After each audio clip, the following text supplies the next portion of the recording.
Everyone, Colin Hall, Biz Plans UK. Join me on a glorious October sunny day, perfect for a dog walk. Say hello, Harley. Thank you, Harley.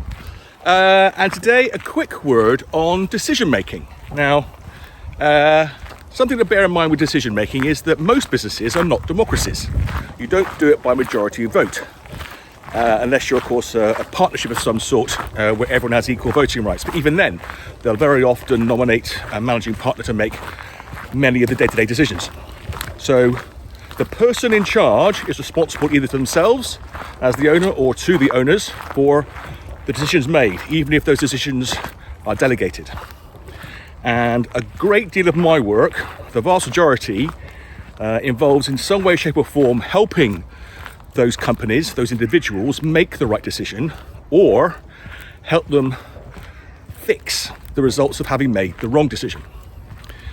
And while I'm not a leadership coach and I'm not interested or frankly qualified to help people with the correct mindset, etc., there are some basic rules around decision making that many people don't really understand, at least not consciously, which if they did might help them. So first things first, very rarely will you have all the information you need to guarantee making the right decision.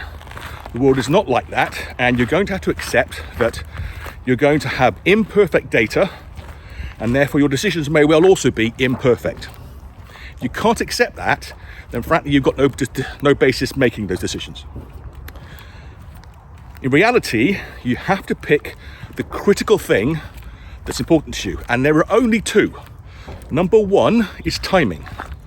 What is the window for you to make your decision? Is it a day, an hour, a week, a month, a year, whatever that is? Making the decision within that time scales is the most critical thing. Number two is information. Is there a piece of information or a data set of some sort that without it you cannot make a good decision? And you may not have the luxury of having both of those simultaneously. So let's say that you have a decision that has to be made in 3 days, but you believe that in order to make a good decision, you need a key piece of information. And as those 3 days run down and you approach your deadline, you still don't have that piece of data. And so you walk away, I can't decide. What you have to appreciate is failure to decide is also a decision. And I will give you an example from a famous thought experiment. If you are in a trolley that is hurtling down a hill out of control, and at the bottom of the hill there are some workmen, and the trolley is going to hit them and kill them. But there's a button in the trolley, and you press the button, you'll veer off and you'll miss them, but instead you'll hit a child. What do? Many people freeze and say, I can't decide. But what they're forgetting is that in the thought experiment, the trolley doesn't stop because you fail to decide. It keeps going, and it will hit the workman.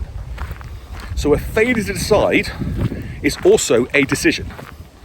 So when you're thinking about decisions you have to make, not acting is also a valid choice, but it's a choice that you have to live with.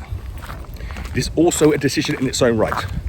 If you want some help in decision making or fixing bad decisions, give me a call.